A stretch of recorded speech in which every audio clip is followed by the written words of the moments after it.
Haya yote Allah subhanahu wa ta'ala ameeleza maslahi yake na manufaa yake yanarejea kwetu sisi wenyewe katika hii miamala ambayo inatakiwa haki za watu zichungwe,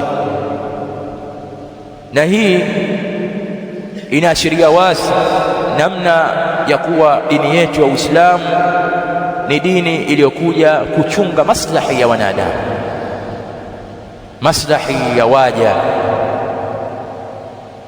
na hii linadhihirisha ukweli na usahihi wa dini yetu. Inatuondoshea shaka kwamba hii ndio dini ya haki na ndio dini ya sawa sawa na ndio dini ambayo Allah subhanahu wa ta'ala ameridhia, kwa sababu mpaka mambo haya ya kibinadamu, mambo ya kimiamala, Allah subhanahu wa ta'ala hakuna alichokibakisha.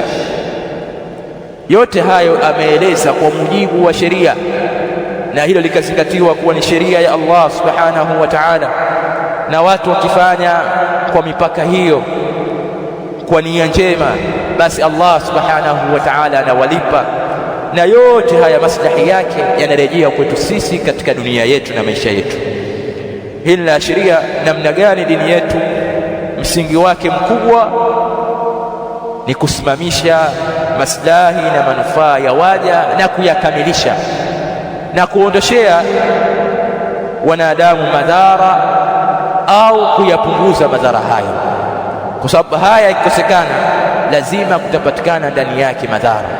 Ikiwa watu hawatochunga sheria hizi, lazima mwisho wake na tija yake itapatikana madhara baina yao. Ndio maana Allah subhanahu wa ta'ala akabainisha sheria hizi.